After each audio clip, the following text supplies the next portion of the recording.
Hey, good morning, everybody. Welcome to the party. Today is Thursday, August 14th, 2025. This is episode 941 of your Simply Cyber Daily Cyber Threat Briefing podcast. If you are looking for insights into the top cyber news of the day and using that threat intelligence to be able to deliver cyber risk reduction to your business stakeholders more effectively, or if you're looking to break into the cybersecurity industry and you're looking for that edge that can make you stand out at job interviews and actually set you up for success as the practitioner when you absolutely eviscerate that job interview and get the job, well, my friends, you are in the right place, because not only are we cooking up here with gas, but I, alongside the Simply Cyber community who's just pouring out above my head right now, will be shredding the top cybersecurity news stories of the day over the next hour, and using my 20 years of experience and my fueled passion for cybersecurity,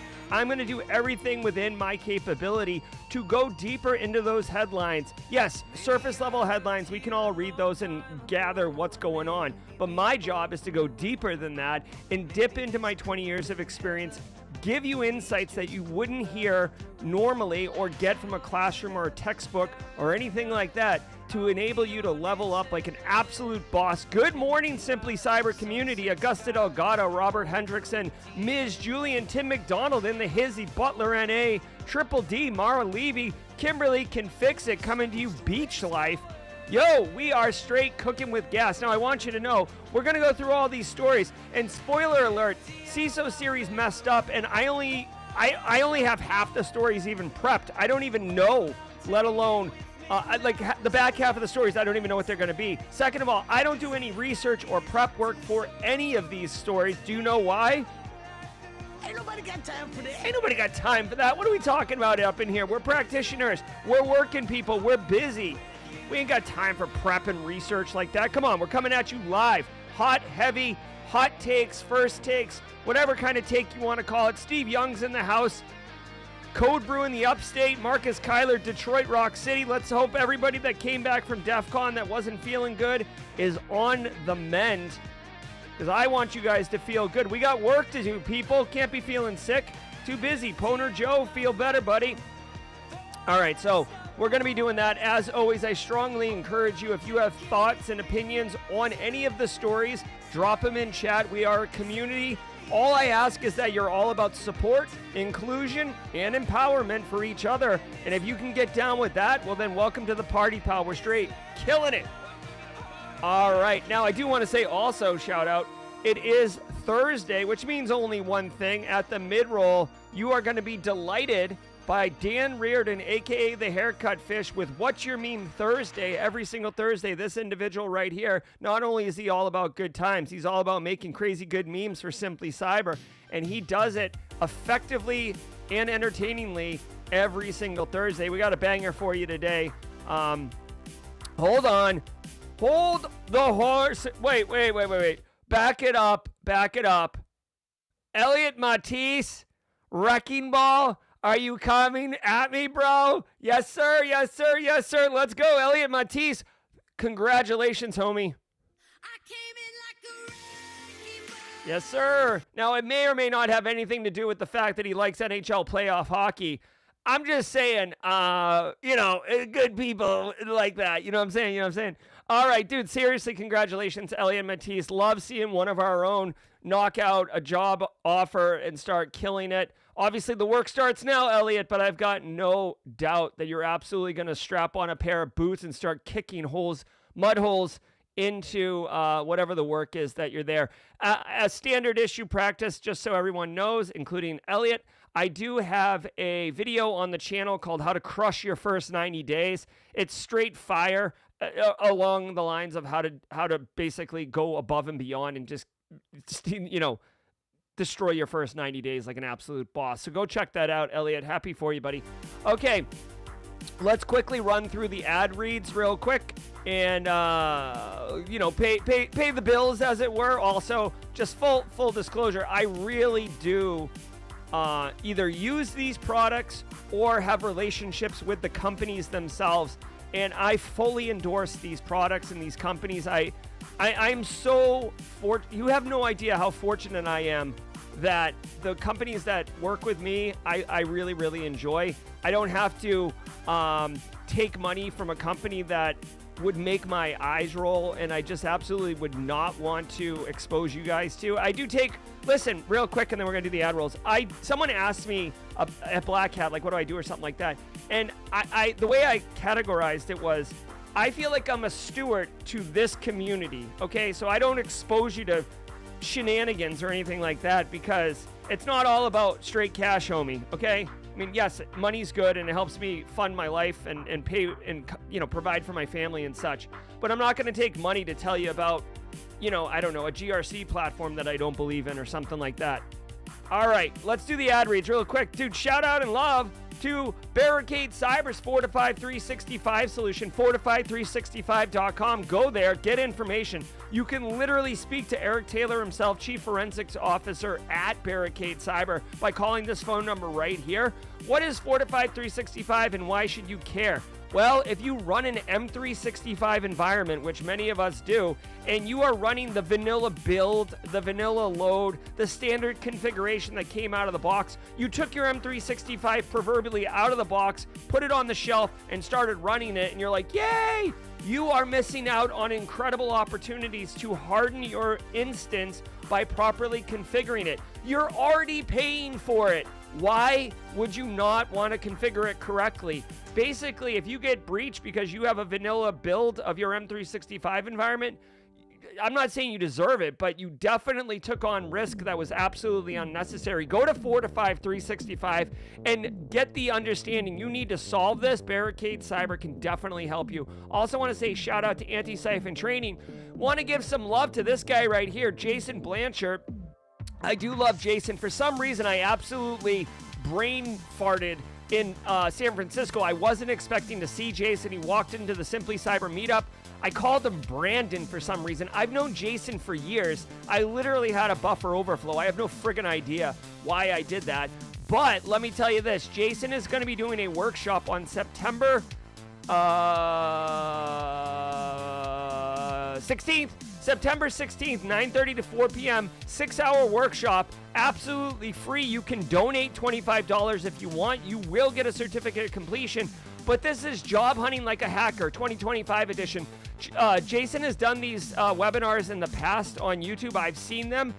It's very, very real. It's very, very effective. And you will get tooling to help you find work. And listen, guys, I've been doing a lot of like research and stuff. I get it. I know. I am well aware that it is very hard right now in industry. There's a lot of disruption. There's two things going on between AI basically liquidating entry-level responsibilities and tasking, which makes it hard to break in. Second of all, the economy's kind of messed up, right? Tariffs and uncertainty in markets. I saw this morning. Oh my God, I was in the news this morning. One country's decided they're not going to do business with the United States anymore. Like, it's really disruptive right now. So businesses are holding back on investing. It's a problem. Jason's going to tell you in this workshop what you can do to increase your chances. I personally also feel this. I posted a LinkedIn post yesterday. If we have time later, I will share it around GRC skills that you basically should have for entry-level roles. Go to Antisyphon Training, register for this training, this workshop, get it on your resume, get it on your schedule and attend. You will not be disappointed. At a minimum, you will have fun, okay? Really quick, I see BW, first-timer in chat. Hey, BW, if you are a first-timer like BW, please let us know in chat that you're a first timer, somehow like hashtag first timer, or it's my first time, or what's cracking y'all, first time. Squad members, if you have a Simply Cyber logo next to your name and your name is in green, you have access to a special emote tray, which means you can welcome them to the party, pal. Welcome to the party, pal. Heck yeah.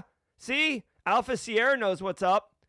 So go ahead, if you're a first-timer, drop it in chat. And BW, I hope you have a great experience, a great show. A lot of first-timers coming off of Black Hat DEF CON week. So if you found out about us from Black Hat DEF CON, welcome to the party. And I hope you enjoy the living hell out of yourself. Let's keep cooking here. Guys, really quick, let me just say, Let me just do the Threat Locker read, and then I'm going to tell you how this show can do your CPEs. And then at the mid-roll, I will tell you about Flare. Let's do it. I want to give some love to the Daily Cyber Threat Brief sponsor, Threat Locker. Do zero-day exploits and supply chain attacks keep you up at night? Well, worry no more. You can harden your security with Threat Locker. Worldwide, companies like JetBlue trust Threat Locker to secure their data and keep their business operations flying high. Threat Locker takes a deny-by-default approach to cybersecurity and provides a full audit of every action allowed or blocked for risk management and compliance. Onboarding and operation is fully supported by their US-based Cyber Heroes support team. Get a free 30-day trial and learn more about how Threat Locker can help prevent ransomware and ensure compliance. Visit threatlocker.com/dailycyber.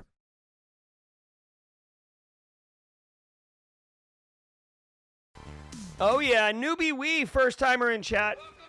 Welcome to the party, pal. B-dubs, newbie wee. We got new friends for days up in this piece. Guys, every single episode of the Daily Cyber Threat Brief, including episode 941, that's today's episode, is worth half a CPE. Say what's up in chat, grab a screenshot, include your name so it's evidence. You could say what's cracking, baby. Whatever you want, file it away once a year, count the screenshots, divide by 2 since it's half a CPE, and that is your CPE number. I do want to tell you, Kayla Sturgeon crunched the numbers. Hey, Kayla. 120 CPEs you can get in 1 year of Simply Cyber's Daily Cyber Threat Brief. Don't sleep on this, my man. It is all about good times up in this piece. Now, do me a favor. BW, newbie wee. Reach down with your left hand, grab that recline lever, pull it up, lean back like Fat Joe. Drink. Lean back like Fat Joe.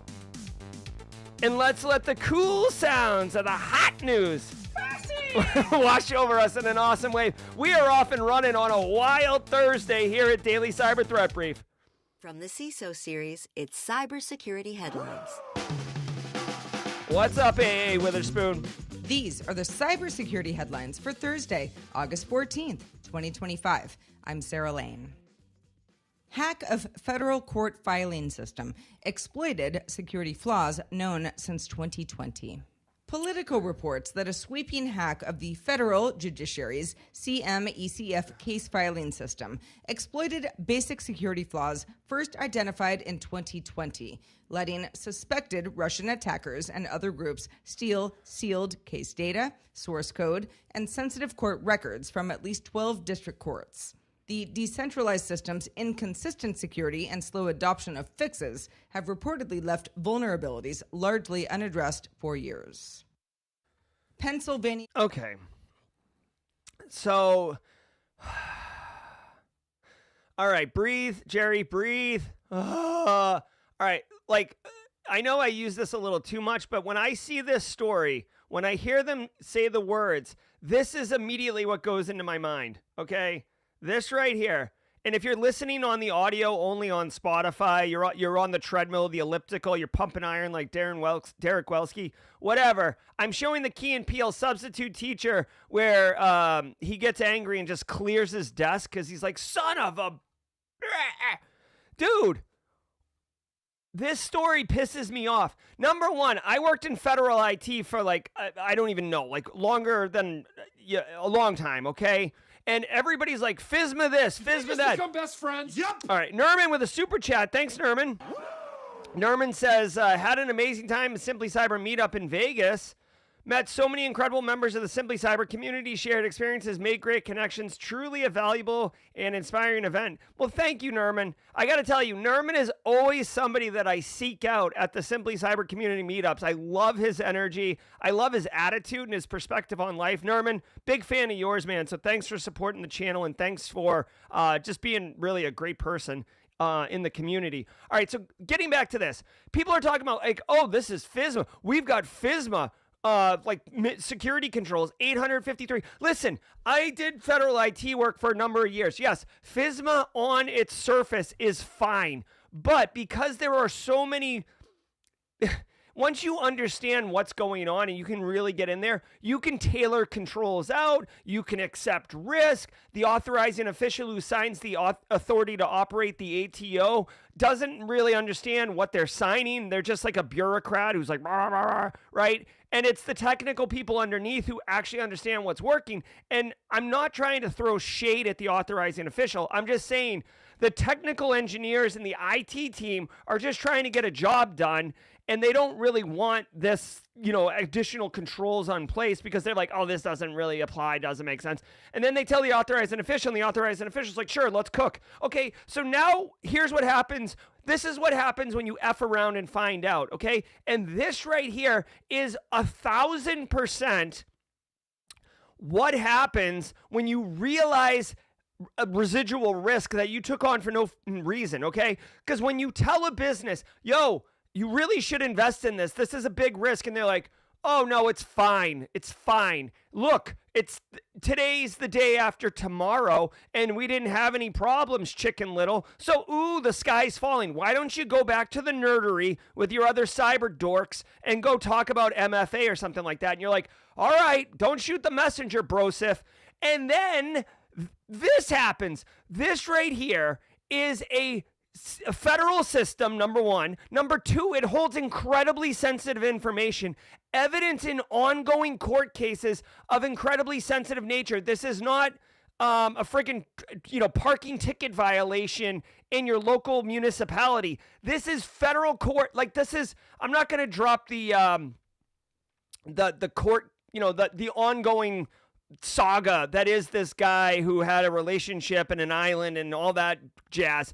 But this is like the level of stuff I'm talking about, okay? So when that system gets walked into and subjectively the person who has access to the story says it was like taking candy from a baby. Now that is incredibly subjective, right? That's a metaphor. So yeah, you can't say how easy that was. Is taking candy from a baby super easy for like an elite next level hacksaw like Hugh Jackman from friggin' Swordfish? Yeah, sure. But is taking candy from a baby mean that like any one of us could have breached this environment? I don't know. So I'm not a huge fan of like the subjective hot take here because it doesn't really do anything for me because I don't know.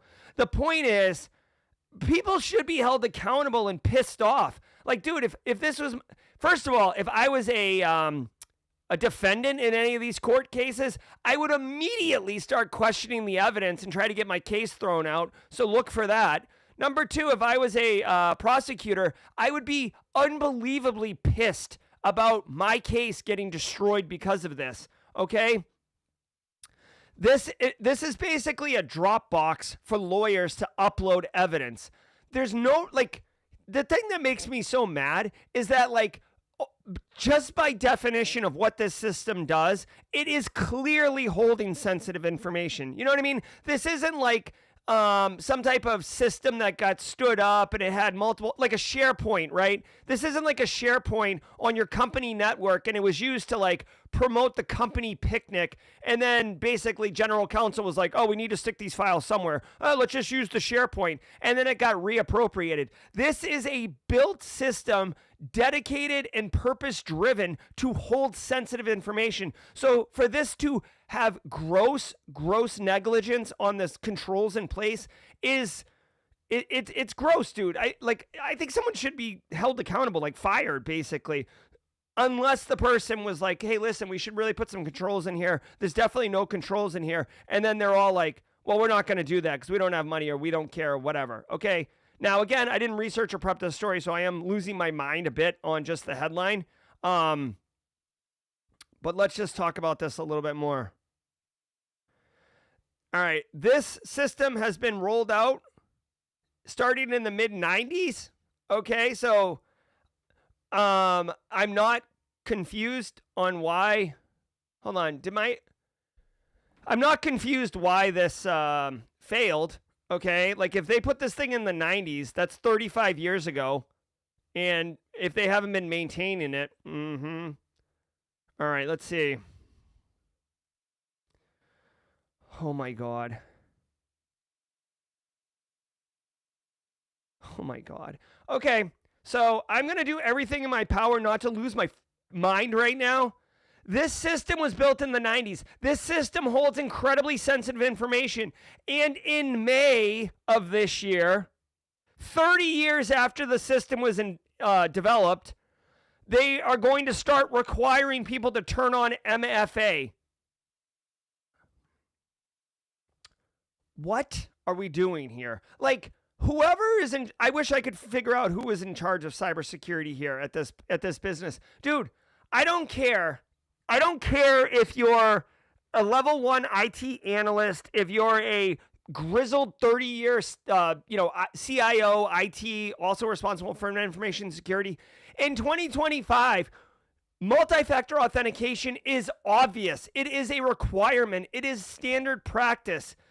Like, the fact that now you're requiring it is so post, like, the horse has left the barn. Like, you are so far down the road. To me, this is the equivalent of, like, at your divorce proceedings talking about how you want to, like, it's like bringing flowers to your ex-wife or ex-husband at the divorce proceedings. Like, Brosif, you are so far down the road of, like, missing the boat on this one that what are you gonna get a gold star? You know that meme where they put the star on the kid's forehead, like the cartoon? That's what this is. I'm sorry. This is just Hot Mess Express. Like, I'm pissed. Like, this is obviously sensitive. Like, this is where GRC lives. Like, this is why GRC people exist. And honestly, anybody with a brain could figure this out. It's incredibly sensitive information, and you have trash controls in place. What did you expect was going to happen? My only thing is I'm stunned it took 20 years, 30 years for this thing to get popped. This thing's probably been ridden like a neighborhood bicycle, ridden hard and put up wet. It's just, this thing was just not well done. Ugh. Thank you for coming to my TED Talk. Attorney General says cyber attack knocked phone, email systems offline.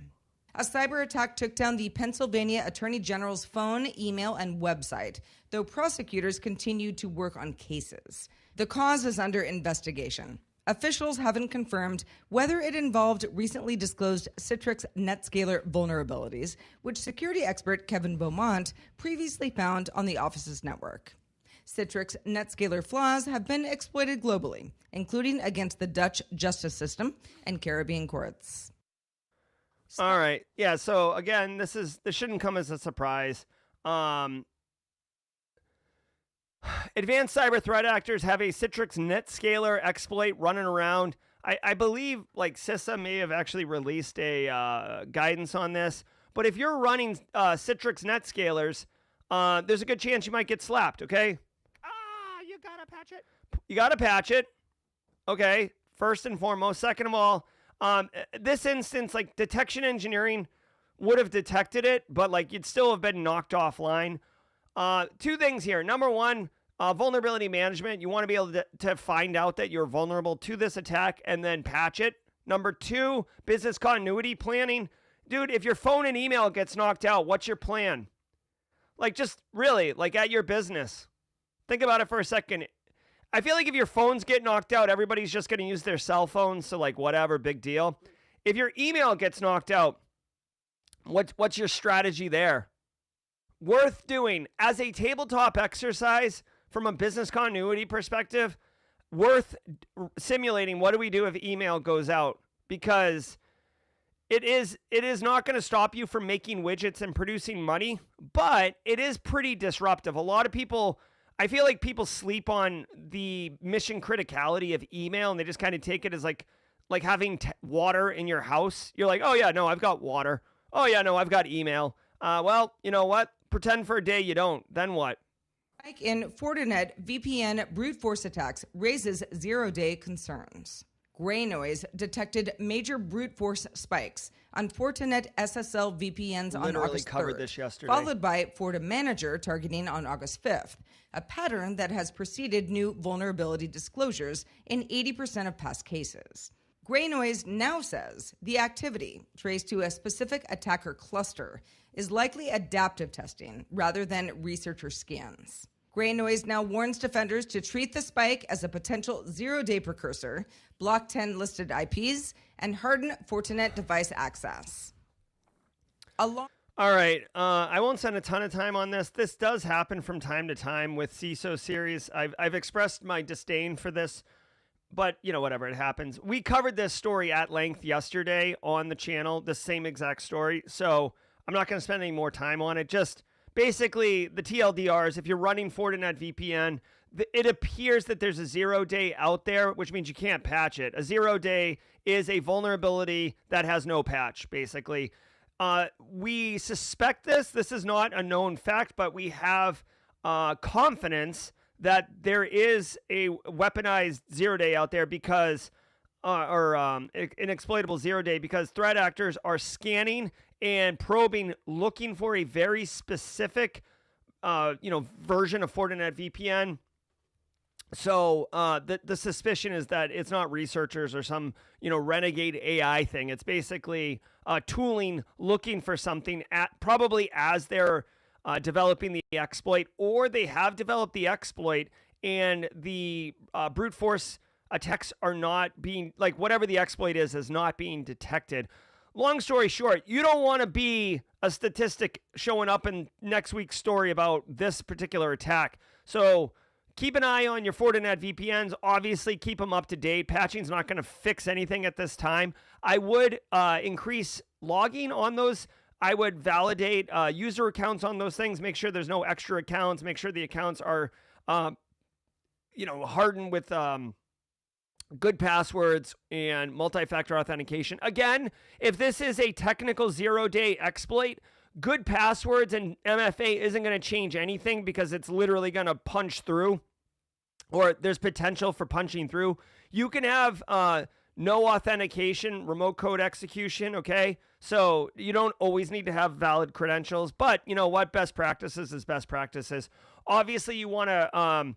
You'd also want to set up telemetry to be able to view network activity. So if this Fortinet VPN appliance starts scanning your network in sequential order, right? 10.0.0.1, 10.0.0.2, 10.0.0.3. Chances are this thing is now owned by a threat actor, and they're pivoting and scanning internally. So look out for stuff like that. Alarm raised over high-severity vulnerabilities in Matrix messaging. I thought she said protocol. alarm rizzed. The Matrix Foundation patched 2 high-severity vulnerabilities in its federated messaging protocol that could have let hostile actors seize control of sensitive chat rooms used by governments and enterprises. Discovered during joint research with Element, the flaws were fixed under an embargo and have not been exploited in the wild. One bug involves room control permissions. The other relates to predictable room IDs. The fixes require disruptive room upgrades, and organizations running Matrix need to test deployments before rollout. All right. I was not paying attention to her because I was doing something else.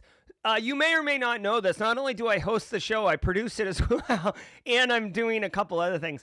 All right. High-severity vulns in the Matrix messaging protocol. Oh my God, guys, can you believe the Matrix premiered something like 30 years ago? Feels so old. By the way, really quick fun fact as a side note, that new Matrix that they released, what a cash grab, huh? That movie was trash. It was basically just the first Matrix reskinned. I was really annoyed by that, although I do like Keanu Reeves. All right, the Matrix Foundation, who I'd never heard of before, has a federated communication protocol called the Matrix, and it's patching 2 high-severity vulns, okay? That means you don't have to do anything.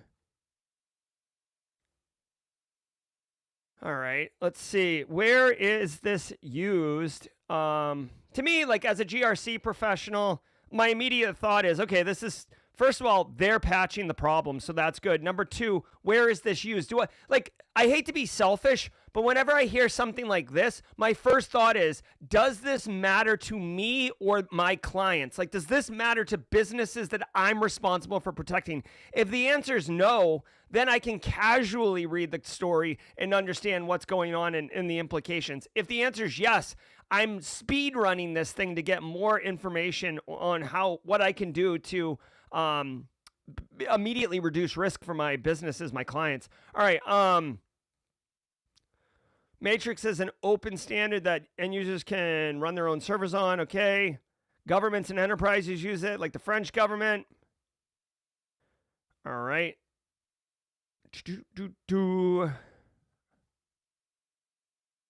All right. Right. So here we go.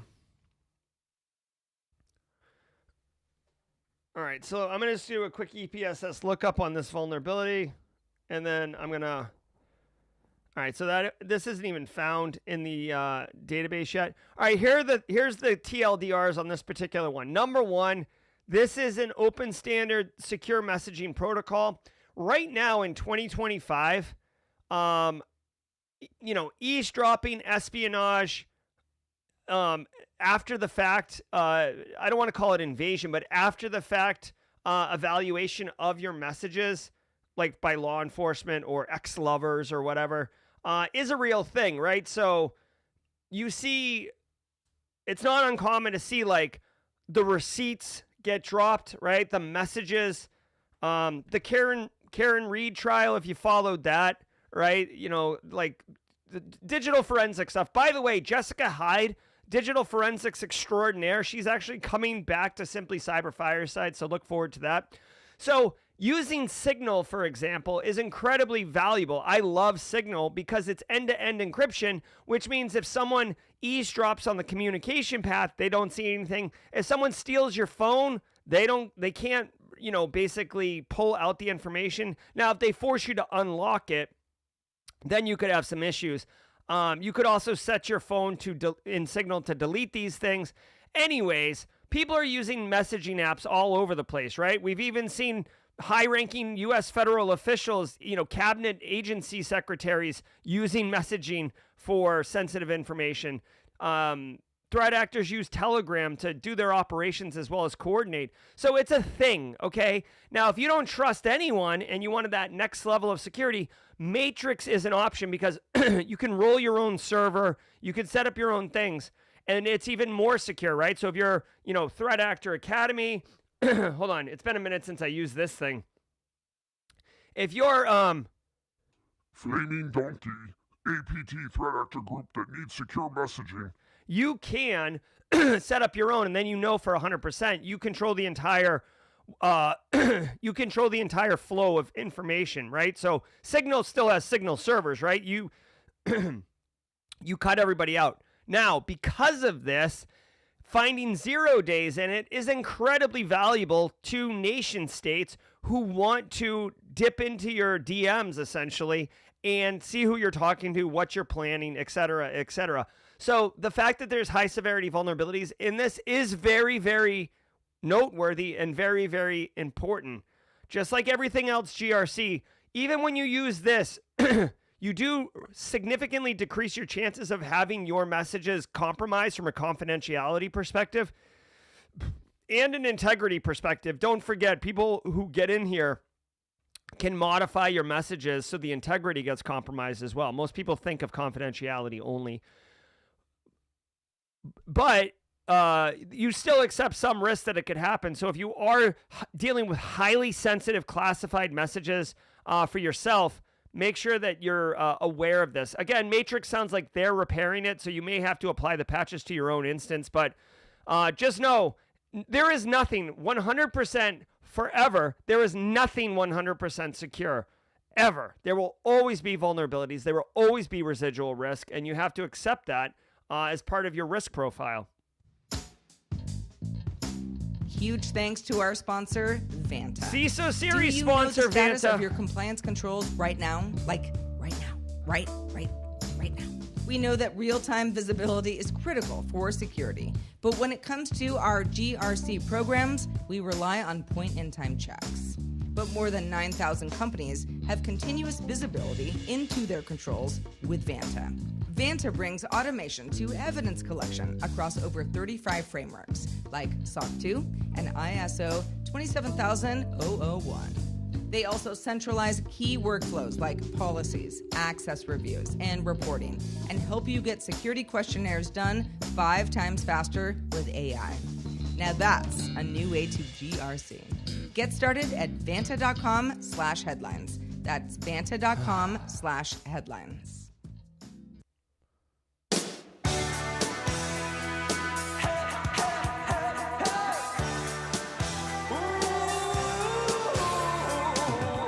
All right, holla, holla, holla. Hey, BW, hey, newbie, or newie. I hope you guys are enjoying the crap out of the show. We got a banger today, episode 941, feeling ourselves.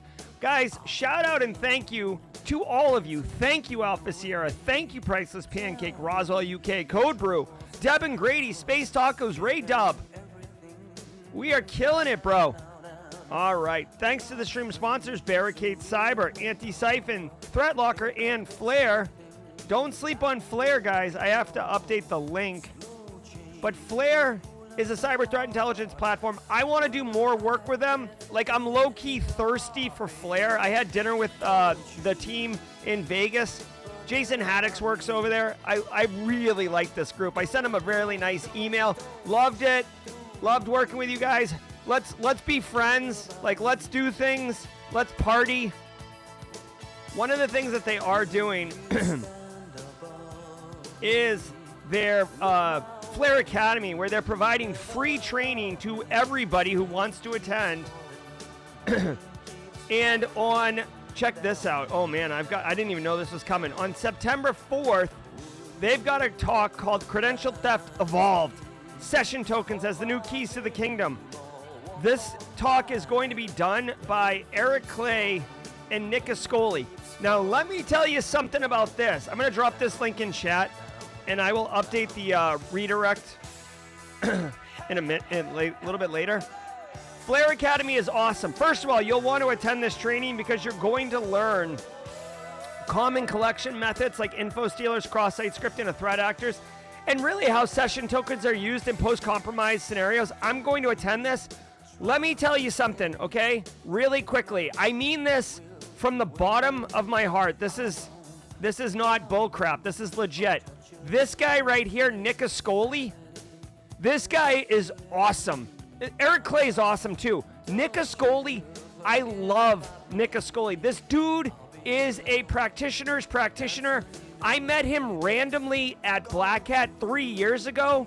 I randomly interviewed him. He worked for a company called Fortrace, I think, or Fortrace. It was his company. Flare brought him in. He is just a really great guy.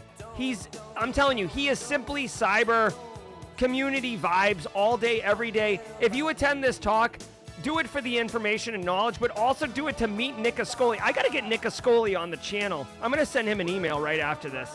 Dude, I'm not loving on Nick Ascoli. I'm just letting you know. There's a lot of great people in our industry. He's one of them. So go check out Flare Academy. Every single day of the week has a special segment, and Thursdays is What's Your Meme Thursday. Dan Reardon brings the heat every Thursday. You may have caught on Monday, I said I'm eating cats. I don't really eat cats, okay? It was just, if you follow BW, newbie eat, all the first timers are probably like, what am I into right now? Listen, I use metaphors a lot. I don't know what I'm going to say. The things just come to my mind, bypass my filter, and come out of my mouth. So I'm hearing it for the first time with you. And for some reason, it made sense on Monday to say that I eat cats. I don't remember why. It doesn't matter. But Dan Reardon took this as inspiration. And the meme of the week, ladies and gentlemen, get ready to tip your drinks up and get your drinks, because this is definitely a drink situation. Ladies and gentlemen, the meme of the week, Jer. If you're familiar with the early 90s show Alf was a alien life form, and he ate cats. So we got that. Get ready to get your la-la-las on. Get ready to feel it wash over your body. If you feel like moving your shoulders, do it. Alpha Sierra, lead us off. Let's go.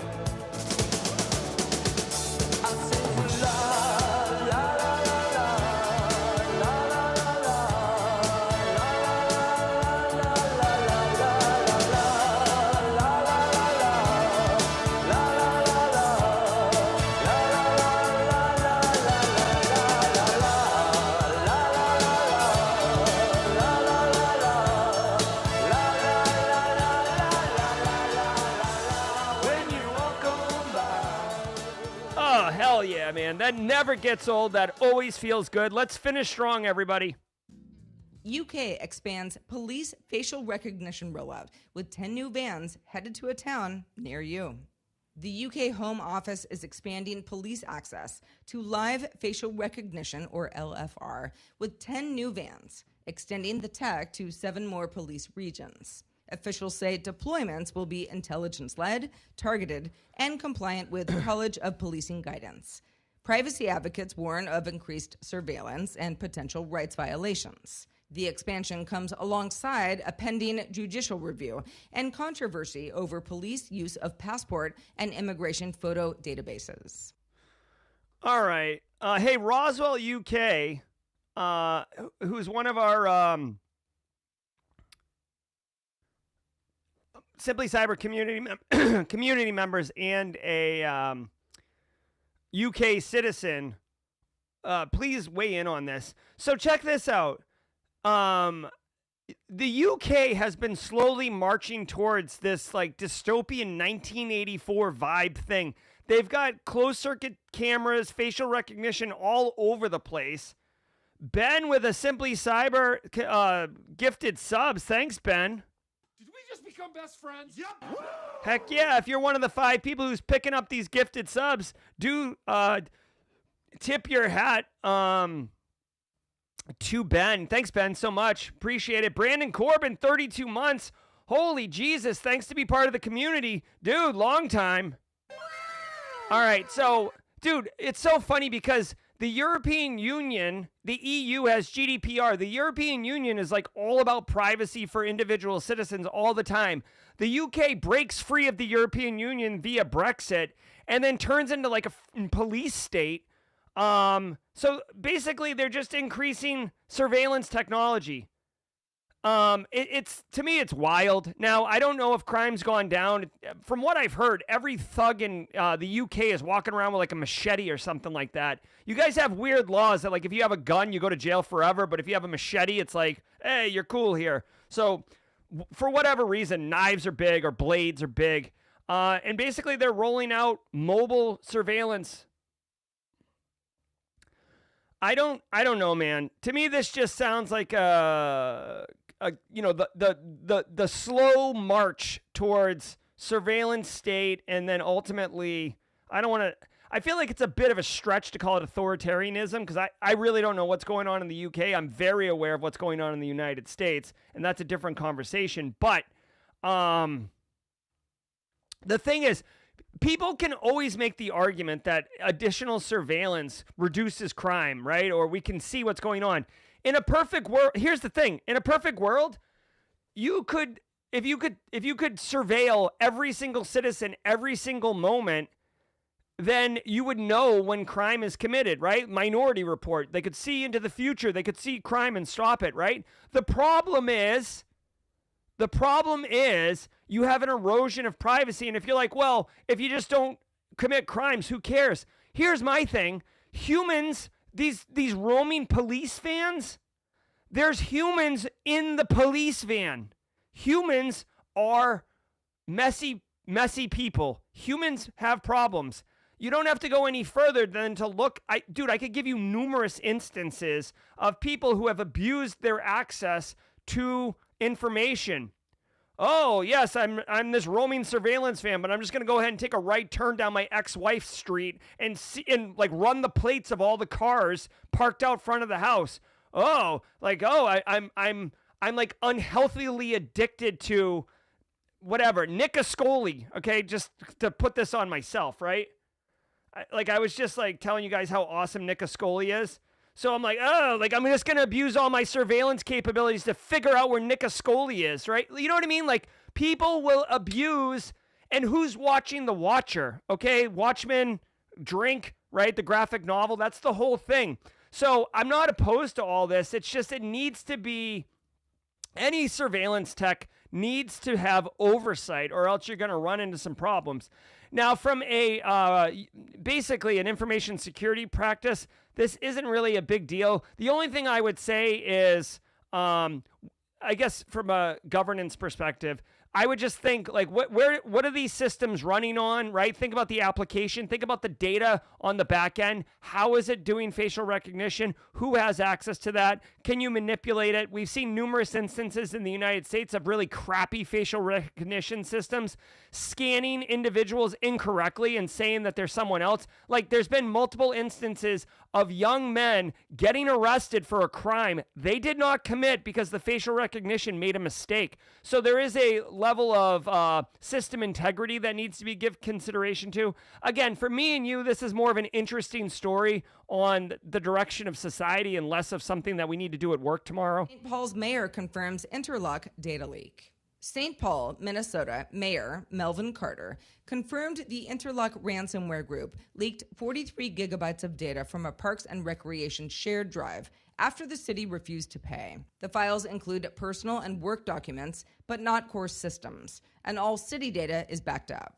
The attack on July 25th forced a full network shutdown, disrupting online services for 307,000 residents, although emergency services did stay up. New security measures include password resets for 2,000 employees and advanced protections on most devices, with help from the FBI and the Minnesota National Guard. All right, really quick. I saw Marcus Kyler put it in there. I'm producing the show, so it's hard to watch chat as well as produce and host and listen to the talk and come up with hot takes. Just so we're clear, when I make up these examples or whatever, like thirst trapping for Nick Ascoli or cruising down the street of my ex-wife, like these are just made up scenarios. And to Marcus Kyler's point, I want to bring it up because I do love my wife and I am happily married. We actually just celebrated 15 years married, 21 years, 22 years together. So yeah, my wife is definitely my life partner. But the thing is, I don't want to say like Luke Canfield cruising down the street doing like perp stuff. So I just like throw it on myself. You know what I'm saying? All right. So St. Paul, Minnesota got hit with Interlock ransomware. Welcome to the party, pal. Welcome to the party, pal. It's been a tough go for Minnesota. First of all, if you ever met someone from Minnesota, they're pretty nice people. I know it's like a trope that they're like, oh, don't you know? And what's her face? Rose from Golden Girls. I'm pretty sure she was from St. Olaf, Minnesota. It's legit. Minnesota people are wicked kind. So it's kind of blows that or sucks that they got slapped in the mouth. Minneapolis school system 2 years ago got hit with Medusa ransomware. A couple weeks ago, St. Paul gets hit with the Interlock ransomware. We're talking Twin Cities, right? Kirby Puckett's own. You guys remember Kirby Puckett? Drink. Also, really quick, sad state of affairs for Minnesota sports teams. They always get, basically their hopes set high and then get punched in the stomach. So here's the deal. Even though the city got hit, but it's their Parks and Rec department, and it was the shared drive. So really the impact was quite minimal, I would argue. This isn't like, so there may have been some PII or something like this, but this isn't like mission critical systems. Parks and Rec is good. Yes, we have fall soccer coming up, and I'm sure it disrupted those things. But in the grand scheme of things, I don't think that this caused any kind of like real heartburn for the city of St. Paul. So good on them. You have to remember, threat actors like ransomware gangs, they're financially motivated. They're literally just looking for any and all things to encrypt and then exfil and then charge money for. So for Interlock ransomware, I'm sure they didn't care that it was the Parks and Rec share drive of a municipality. They just found open data, exfilled and encrypted, and then called it a day and started doing their playbook, right? I'm sure Interlock ransomware is hitting many businesses of various sizes and industry and trying to get paid, right? It's Straight cash, homie. so good on St. Paul. I will say shout out to Tim Walz, the governor of Minnesota, who like immediately dispatched the National Guard or not the National Guard, the state militia, I think, or whatever. They did, I think it was National Guard, to do incident response. Quickly executed on that. So it was good. Who knows? They may have prevented spread of the ransomware. So it's good. Oh, they actually did negotiations here. So Steve Young says they are not restored yet in St. Paul. I mean, okay. I mean, it was like, it wasn't mission critical systems like payroll, the ability to pay your taxes, the ability to get married, the ability to sign legal documents, all that's still capable. So, I will say that it's interesting that during negotiations, they said that they asked for proof of evidence that they, in fact, did have that data, and the Interlock ransomware ended the conversation, which would suggest that they did not have that data. So who knows what they even have? You got to remember one other thing you have to keep in mind, and Eric Taylor and other people who work in incident response could speak to this. We often assume that the threat actors have their crap together. It's possible the threat actor exfilled the data and then like a drive failed, or they accidentally overwrote it, or it got corrupted in transit, right? Or they didn't exfil it or something like that, right? So, or they decided, oh, this isn't really valuable information, so if they ask us for it, we're going to show them, and then they're going to be like, oh, we're not going to pay for this. Anyways, this looks like a pretty good example of how to do incident response correctly. So if you're a mid-size organization, mid to large size organization, and you're looking for a playbook on what it looks like when you execute execute incident response, this is good. You might even want to use this as a tabletop exercise, including the injects of asking for evidence and not having the threat actor deliver it, for example. Definitely real. Microsoft removes PowerShell 2.0 from Windows 11 Windows Server.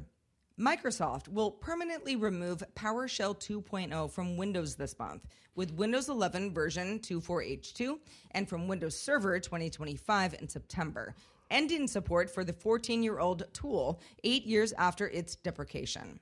Legacy scripts will default to PowerShell 5.1, but Microsoft urges users to migrate to PowerShell 5.1 or 7 to avoid disruptions, as some older applications and installers may fail without it. The move is part of reducing legacy code, simplifying Windows, and improving security. All right.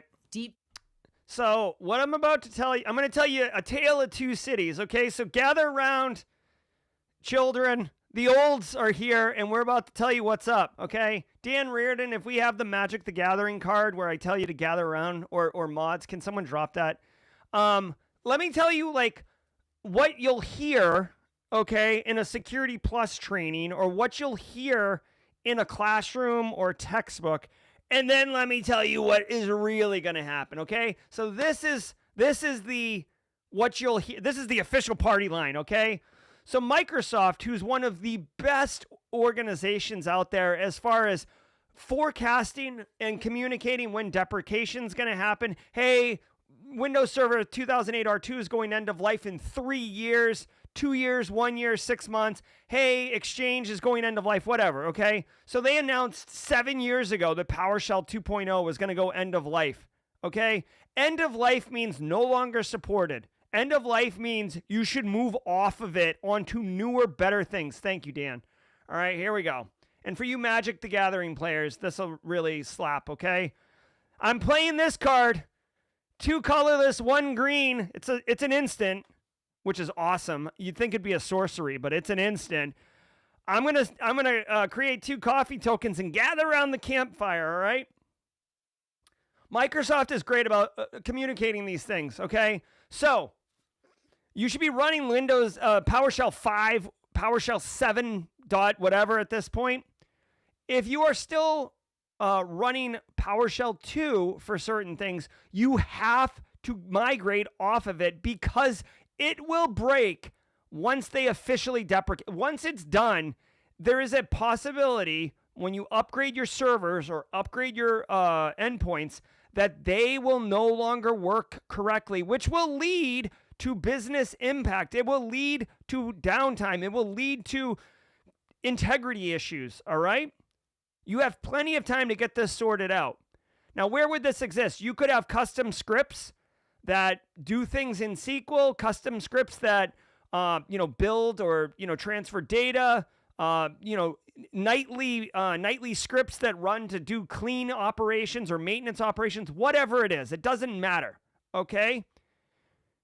You got to find them. You got to upgrade them to be, you could probably use AI at this point to say, here's my PowerShell 2 script. Make this work for PowerShell 7.1, and then just replace the script, okay? Now, let me tell you what is actually going to happen. You ready? You could do all the things. You could send this out to all the IT staff. Hey, guys, there's a ticking time bomb.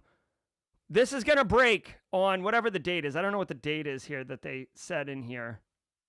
I don't know. Hold on. There's probably a date. We should know the date. I don't see the date. But here's the deal. It's going to go end of life. It's going to break. You could tell everybody and their cousin, hey, you got to fix this. Hey, you got to fix this. And they're going to be like, okay, definitely on my list. Definitely on my list. It will be on their list. And it will never, ever, ever get to the top of their list. They will never do it. And even though you absolutely communicate the living heck out of it regularly, including the week it's about to go end of life, sending multiple messages, the second the scripts break, the day you come in, hopefully they don't do this on a Friday, the day you come in, you're going to get a message saying, oh, the script's not working. Take a look at it. And you're going to be like, oh, yeah, it's the PowerShell 2. It's broke. I sent you multiple messages about this, and you're going to get this reply, quote, oh yeah, I remember seeing some emails about that. Is that what that was? Unquote. You are going to want to be bald because you're going to rip your hair out if you have hair. You are going to want to scream into the void because you did all the right things to set them up for success, and they did nothing. Until it breaks. The squeaky wheel gets the grease, and that's going to happen here. So get ready for a little bit of a painful day. Second, and let me qualify this a little bit, because this is 14 years old, and it's custom PowerShell scripts that work with, some of your critical infrastructure, like your file servers, your ADs, or your domain controllers, etc. What you're going to find this out, and I'm sorry in advance on behalf of the IT gods. There are absolutely scripts in your environment that was developed by somebody who no longer works there. I guarantee you. Like if you're a semi-large organization that's been around for 20 years, you absolutely have scripts that were written by somebody in 2011 that do things that have just been magically happening that will break when this happens, and you're going to scramble to figure it out, and it's going to be the answer, but it's going to take a while to figure it out. So just be aware of that.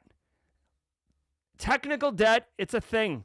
All right, let's keep cooking. Fake AI trading scams target global investors. An investigation by Group IB shows that deepfake-driven scams are targeting investors worldwide. These campaigns mimic news broadcasts, publish fabricated reviews and charts, and localize content to match a user's language and country. Victims are then funneled to sites asking for somewhere between $100 or $250 deposits and sensitive personal data. The scams are then spread through YouTube, social media, and blogs. They appear to exclude U.S. and Israeli IPs, but are linked to domains tied to other fraudulent trading schemes. All right, we are kind of getting close on time. This is a specific instance of using deepfakes to commit fraud. Basically, this is a symptom, right? This is an indicator. Expect this to increase. Deepfakes is too powerful. It's too easy. It's becoming accessible to lots of people. People love committing crime. Oh, yeah, I'm going to get some deepfake on tonight, baby. So if threat actors are going to use it to commit crime, dude, we already see crypto crimes all over the place. If you can add a layer of deepfake, why wouldn't they? So don't take this as a specific call to action for this particular thing. What I would do and what I would advise to my team is we need to be mindful of deepfakes as a capability in the threat actor arsenal and begin to work through workflows and processes and verification and validations around controlling the risk that deepfakes introduce, i.e. out-of-band verification, technical controls, multi-factor authentication as far as like verifying. So before a trade is made, before you take action on something, some type of, the person saying it needs to be able to convey or confirm in some way that is not a visual indicator that you're talking to that person. The deep fakes that I could see also are more, you definitely have seen these things where like YouTube channels get hacked and then all of a sudden like Elon and Jack Dorsey are talking about the new Bitcoin thing. And if you send a Bitcoin, they'll send you 2 back. Like that's been around for a while. That's not even deep fake, but I could see it being used in a similar capacity of having Warren Buffett be deep faked and coming out and being like, oh, like I'm liquidating, friggin' what's Warren Buffett's company's name? Berkshire Hathaway. I'm liquidating Berkshire Hathaway because I'm retiring. I'm giving it all away. The first 200 people to message me a coin gets 2 back. So like whatever. I will say if you're into deep fakes, if you want to learn more about deep fakes, there is no better, literally, there's no better option than my friend. And I'm really, really not flattered. I'm like almost beside myself that I get to call this dude a friend, but Perry Carpenter is absolutely the right person to talk to about deepfakes. Okay, what are we doing here? Yeah, here's Perry's YouTube channel. There's Perry right there. Perry did a workshop for Simply Cyber. It was literally too hot to handle. I had to pull it down from YouTube because I was afraid of getting deplatformed because he had Santa Claus saying some wild stuff, which I just couldn't. I couldn't. But yeah, let me drop this link here. Dude, this channel is like unbelievably hidden gem. He's only got 14,000 subs. I'm telling you, Perry Carpenter is where deepfakes. If you want to learn as much as you can about deepfakes, Perry Carpenter is your first stop, your second stop, your third stop. Go get tacos for your 4th stop and come back for Perry for 5th stop. Seems like they're on board with the principles of zero trust. So why do we see implementation lagging? All right, hold That's on. what we're trying. I don't know what we're doing here, but I know what we're about to be doing here.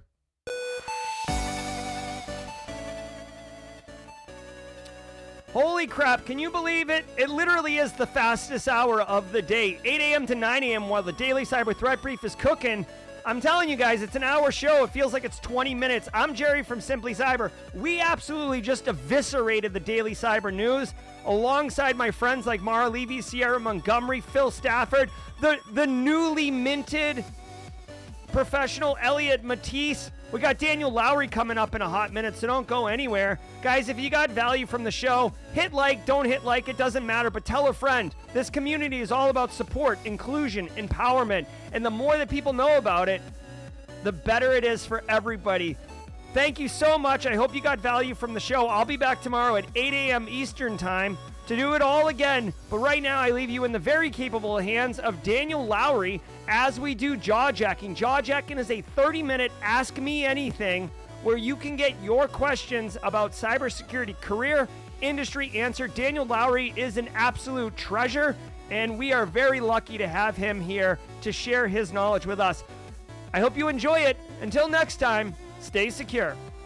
Ever wonder what it takes to break into cybersecurity? Join us every weekday for Jawjacking, where industry experts answer your burning questions about the cybersecurity field. Live, unfiltered, and totally free. Let's level up together. It's time for some Jawjacking.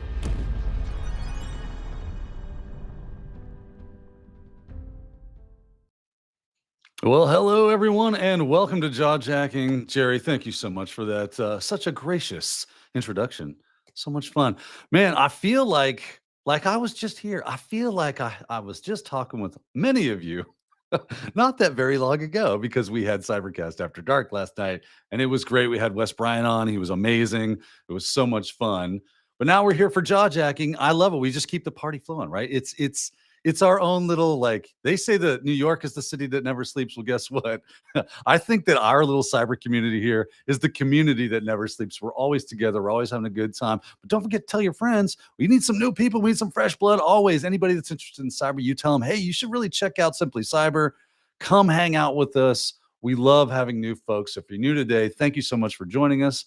We're going to have a great time. As Jerry said, this is Jaw Jacking. This is kind of an AMA where you can ask me anything. We'll do our best to answer some questions, have a good time, support each other, and get some info about that cyber stuff up in the old noggin.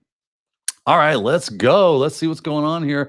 Good morning, everyone. It's good to see everyone, right? I'm looking in the chat and I see just so many good friends. Divine Dream, Divine, Space Tacos, Alicia Parkinson. Good morning. Good morning, Port Zero as well. I see Carrie's in the house. TJ Williams, Roswell, UK, right? These are all right, great people. I just really enjoy spending time with all you good folks. And let's Mara Levy says, love your shirt. You know what? I love this shirt. This shirt, right? I got a little beardage on here. Let me clean it off. I look horrible. I come in all disheveled because I'm still dragging for last night. You know, I wish I had a link for the metadata shirt, honestly. I got this at B-Sides Tampa. Corelight had a booth, and they had tons of these shirts. They were cleaning up when I went and grabbed. I was like, oh, I didn't see you guys had these shirts.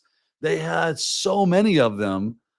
And I'm like, I think it was me and Pat Gorman, InfoSec Pat. We were like, yeah, I'll take one of these because these are fire. So great stuff there. All right, let's see. Do we got any questions in the chat today? It looks like we do. Let's see. Daniel Lowry, is it possible to do a double morning pour? I'm wrapping up a graveyard at the moment. Tech Grunt 11, you know, I probably have a little left in the can from last night. Yeah, there's a little there. So we can get a little baby pour. Plus, there was a little bit left in here. I don't care that it's old. I do this for you, bro. I do this for you. You ready? Here it goes. This is from last night, but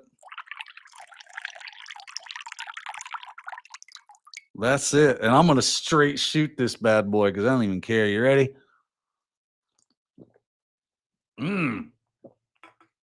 Whoa. Boy, that's fun when it hits the nose. But yeah, lots of fun there. There you go, my bro. For you, Tech Round 11. I had a little bit left in the can. And I don't care. It's been sitting out all night, flat as a tire. Faced Oil, not a question. Just a huge congratulations on your most recent LinkedIn post. Nothing more exciting than watching someone follow their passion. Thank you so much. You know, let me just take this opportunity. Thank you, Faced Oil, for bringing that up. I don't want to toot my own horn. I don't want to, throw myself out there like that. I'm just not that guy. But since you brought it up, I do want to take this opportunity for everyone. So many just wonderful, yeah, you almost got me there. Just so many nice people, so many friends, just supporting me. That is, I really appreciate that. I really do. But I'm not going to let you get me. I can't do that. We got to do a show. I can't be a hot mess here while that's going on. But I really appreciate everybody that has supported me through this journey. And I really look forward to seeing where we're going to go, what we're going to do. I feel like there's some really interesting things. I've got some really interesting things that are happening already that I think everyone out there is going to enjoy, myself included. So keep watching. Stay tuned to see where your boy lands and how things are going to work out. We're going to get some stuff for you good folks out there, get some good, cool resources in your hands developed by yours truly. So that's going to be a lot of fun. All right, let's see here. What is going on in you chat, you lovely chat people. So many great people here today. Oh man, look at the outpouring of love that comes from these my community, your community, our community, right? That's what it is. Kathy Chambers, we love you, Daniel. I love you right back. That is what is up. Christopher Ryan Rand says, you're the best. We are all here for you, brother. Yeah, thank you so much. All right, let's see here. Simply, this is from Jerry. Any industry terms that make you mad, cringe? I hate quishing. Of course, I think when we have Wade Wells in the house, it's about thrunting. You can't stand that, but it is kind of funny to say and watch him just shudder at the word. That's a great question. Is there any industry terms that make me cringe. Yeah, there's a lot of weird stuff when you talk about like quishing. That is weird. Like all the ishing, can we just, maybe just fishing and smishing would have been fine. Vishing is okay, but I think we're taking it a little too far. I think that we get the joke at this point, and we don't need to continue to beat that horse. It's fine. We get it. Yeah, ishing is nice, but we probably want to like pull back on the reins when it comes to throwing ishing on the end of anything that's social engineering, where I kind of reach out to someone in some weird way. So there you go. Okay, let's go into the chat. What else we got going on today? Let's see what's going on. What's happening in everybody's lives. Don't forget, if you got those questions, use us. We're here. We want to answer your questions. We want to give you answers to those hot burning questions. What are you into right now? That's always a good question. What's the thing that you're kind of stuck on, or that you're looking at on the horizons going, I'm really interested in that. Does anybody have any resources? Always great questions. You never know who's sitting there just not raising their hand that might have the exact same question. So you got to get that party started. You got to get going. Luke Canfield says the yellow rump thrunting. That is just crazy. Having a lot of fun. Well, I'll tell you what I'm definitely starting to work on myself is, I think I'll let you guys know, you were talking about my LinkedIn post. I'm working on a Pen Test Plus series. That is going to be, I'm really happy with it so far. We're really getting the ball rolling. I think this is going to be a good first, what's the word, like jumping back in the saddle kind of thing. Get me going. It's about pen testing, stuff I really enjoy. And it's going to be something that's right in my wheelhouse. So my first offering I think is going to be really fun to create. And hopefully that translates to you folks out there when you're looking to go get a certification such as the Pen Test Plus. But what's great about this stuff is I try to make my courses in such a way that, yeah, maybe it is a Pen Test Plus course, but that doesn't mean you cannot use it, right? Like those skills kind of translate over into other certifications, or just if you need skills, you don't have to take the exam. You can just pick up a skill or two if you're starting to get, or if you're getting started. So that's how I try to make things so that it is as practical as humanly possible. So if you're wondering what's going on, Alicia Parkinson, can you tell us about your pen class?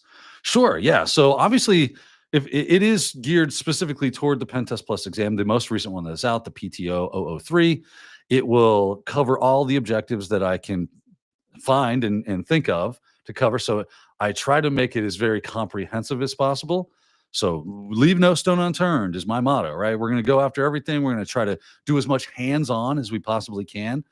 Obviously, I don't have a lab environment. I am looking at certain options for that. But ultimately, I feel like in my experience as a trainer, one of the best things that I could encourage any student, anybody that's learning right now, and it doesn't matter whether you're taking my class, you're doing Try Hack Me, Hack the Box, you're taking Antisyphon training, you're taking whatever the case is, it can be really easy to this is a weird thing to answer, right? This is it's a weird thing to talk about because it's kind of this weird dichotomy where should you be using pre-baked, pre-built lab environments, cyber ranges?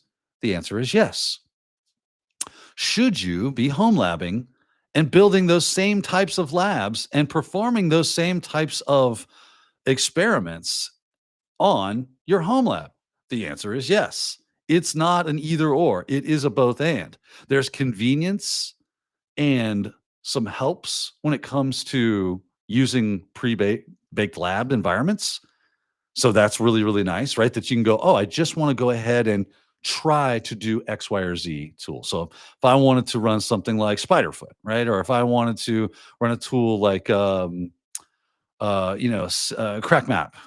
which I think has changed now. It's NetExec, right?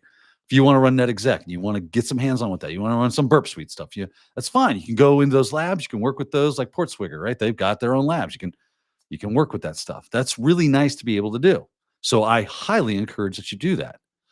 But there's also some knowledge that you pick up that you would not otherwise if you build your own labs. If you go, you know what I'm going to do? Okay, it's going to get fun because I'm going to build an Active Directory domain and I'm going to create users and I'm going to create groups. And it's going to be a lot of work to do that. It's probably going to take you a few days to get all that set up and running. You're going to make shares. You're going to do this. You're going to set bad permissions. You're going to create users with stupid passwords. And yes, there are scripts that can help you do that as well. And that's fine. You can work with that. But building that lab, struggling through getting that stuff going, finding vulnerable VMs to add and create your own little like custom cyber range that you can just kick over at any time you want. You don't have to worry about VPNs. You don't have to worry about browsers. You don't have to worry about internet connections.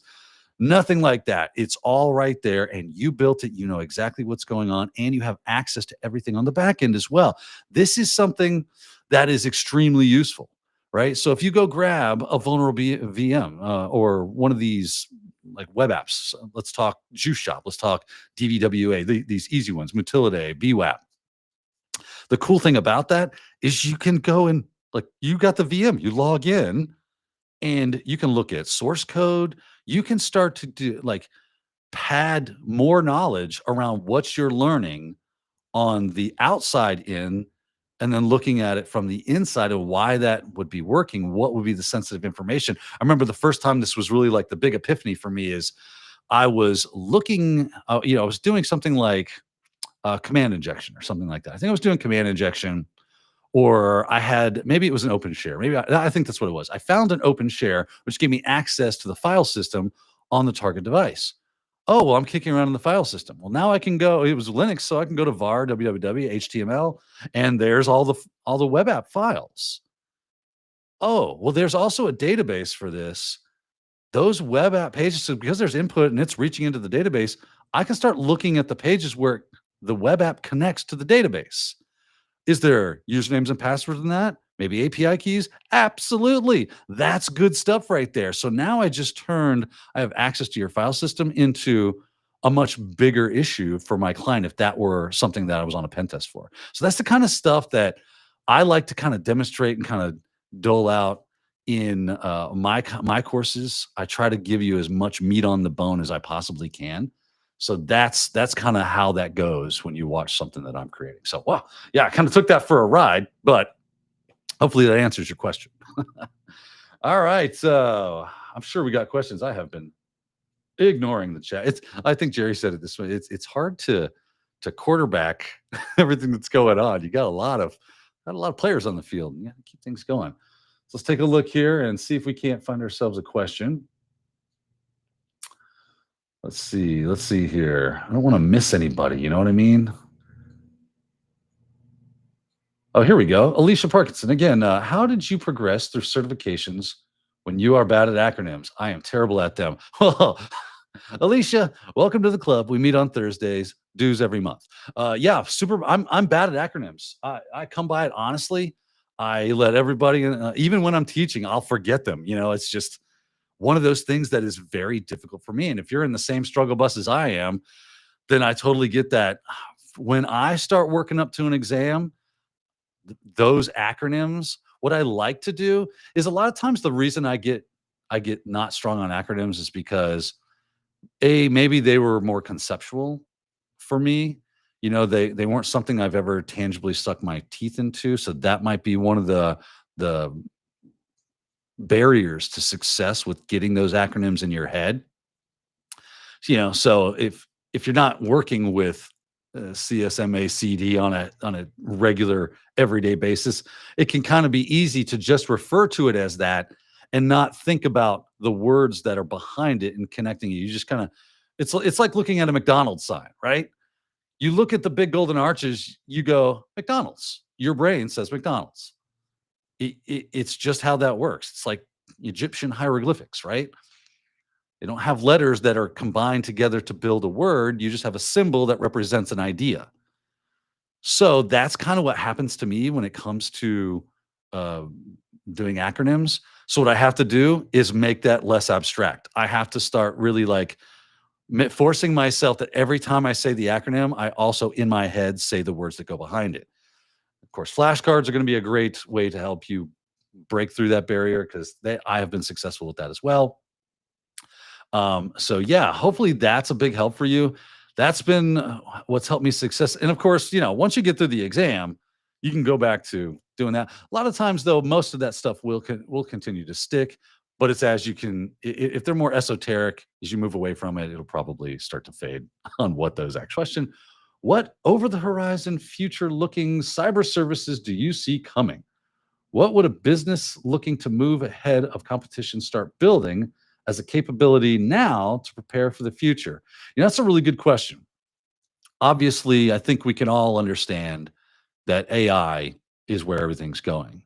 So you gotta figure out, how can I become proficient in AI is in as many facets around that topic as I possibly can. And now how can I incorporate that and make that usable for my clients or for my organization?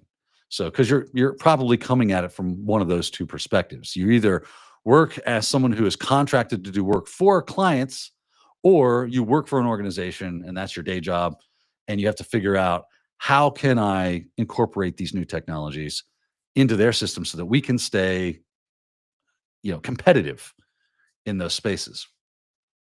So honestly, if you think back, it's just how we've been doing it since we've been doing it.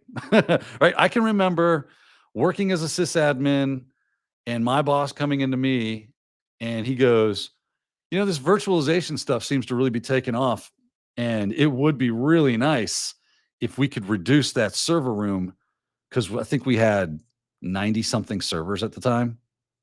Physical servers. We had 90 some odd physical servers in a room, racked and stacked, plus all the networking equipment that put it all together, the SAN, the backup, taped, you name it, we had it. It was full enterprise level, right?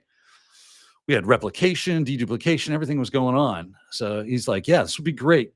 Can you figure this out? I'm like, okay. And I started working on it. Couple, 2-3 days later, I had VMware ESXi up and running, doing all the stuff, a small Active Directory domain just as a test that it does work and we can do things. I was using the vSphere. I was getting familiar with it. I'm reading documentation. This is the same thing. So I was able to help us at that time get moved into the next evolution of what IT was at that point, which was going to be that. Here we are doing the same thing again, baby. It's no different. It's same book, different chapter. That's all. So now it's, okay, how can I incorporate agentic AI into what my clients want to do? How can I incorporate automation with things like N8N into what my clients are going to need to be doing? How can we incorporate these things and using LLMs as chatbot or whatever the case is? How can we bake this stuff into what they do and give it support? That is going to be, I think, is where, if you're not doing that right now, if you are not getting up to speed on those things, you're really doing yourself a disservice. So that's my advice for that. All right. Shane F., speaking of vulnerable VMs, your thoughts on VulnHub? Man, VulnHub was my OG, right? That was my first. I loved VulnHub. I hated to see that. I'm sorry, I'm super thirsty.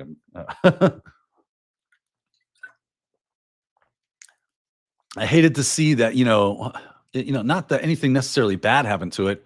It's just that when they got acquired by Offensive Security, you stop seeing updates to it, because I think Offensive Security kind of just let it die on the vine, and they started incorporating all that stuff into their proving grounds. So kind of, I guess at the end of the day, proving grounds has become the next evolution of VulnHub, which is much more like, hack the box and try hack me. So they kind of saw that model and said, maybe we should be doing something similar. So they acquired VulnHub, which is good for VulnHub, right? They get to make money. But as someone who's been through an acquisition of an organization that he loved and helped build, and then after it got acquired, it kind of died on the vine. I can understand that the people that probably built VulnHub are a little tearful eyed. Now I'm sure they don't mind cashing those checks, but that's cool. That's cool too. But I really enjoyed VulnHub. It's very community driven, right? It was, hey, and maybe that just means that there's a gap, there's a space out there, and you know what nature abhors? It's a vacuum, right? For another VulnHub. And I don't even know if maybe you can still submit, but since OffSec owns it, that that might mean that if you submit vulnerable VMs, that they would get access to that and they would be able to put it in the proving grounds. Again, it's been a while since I've really kind of went down that road. I've spent more time with Hack the Box has been my kind of go-to as of late, but I really, really, really like, and it is still a good resource. Let me just end with that. It's still a great resource because if you're new or you just need something to kind of like proof of concept or give you an attack surface to go after, right? It's still very useful. I would highly encourage people to get out there, grab some of those VMs, do write-ups on them, make blogs, make walkthroughs, that kind of stuff. So that still has its place. I'm glad it's still around, and I would love to see something similar pop up soon. Alicia Parkinson, great questions all day. Alicia, you are so engaged. I love your passion for this. Questions: are there any good resources to learn bug bounty? Let's see here. Yeah, there's good resources for learning bug bounty. Let's see. Let's start off with Portswigger, right? So Portswigger Academy, free as a bird, right? That cost you no money to get signed up, and they're going to walk you through a lot of those basic things that you need to know, and you're going to get a lot of experience with using Burp Suite, which is the gold standard for doing web app pen testing. And of course, that translates over to bug bounty. Now, if you want to go bug bounty specific, then what you're going to want to jump on is, so Jason Haddix, right? Obviously, Jerry, we're both of us fanboys. We love the Jason Haddix. He's phenomenal. He had this whole thing because he was huge into bug bounty for quite some time. I think he even worked at Bug Crowd, and I don't know if he worked at HackerOne or not, but he was definitely very into the bug bounty scene and was doing bug bounty quite successfully. So he created this whole thing called the Bug Hunters methodology. And I remember I kind of jumped in on it, I think, when he had just released the Bug Hunters methodology version 3. I think there's also version 4 now. And I think that after that was about when he started kind of moving away and doing other things and working into other ventures. But that's still really great stuff. So if you're looking into bug hunting, that's a great resource. Look into sources like NahamSec. He's got a YouTube channel, NahamSec. Great stuff, does great interviews. He's a phenomenal bug hunter as well. Stoke, great stuff there.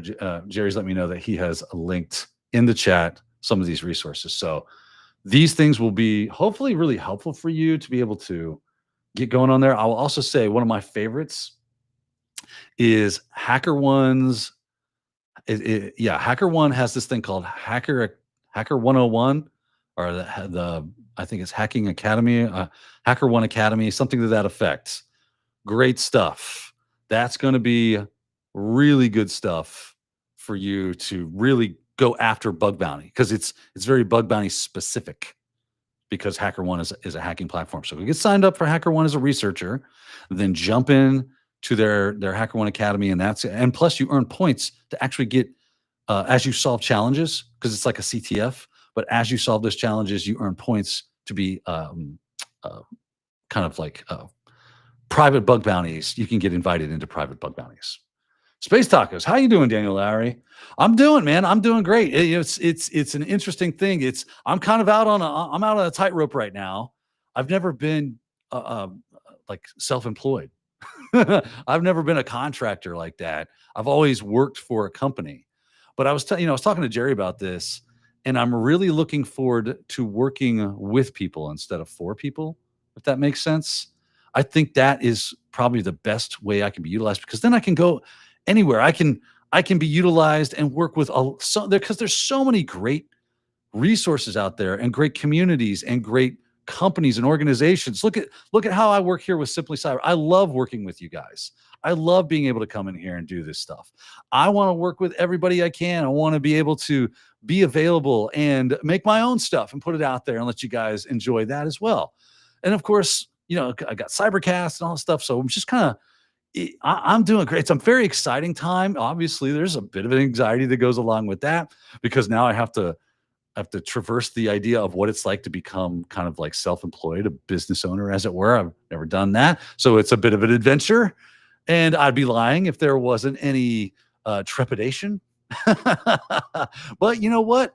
I figure a lot of people have done this. I can do it too, right? All I have to do is put my head down, figure it out. I'll get there.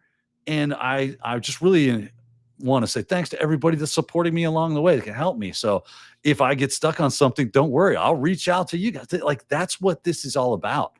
That's why these communities are so important. We support each other.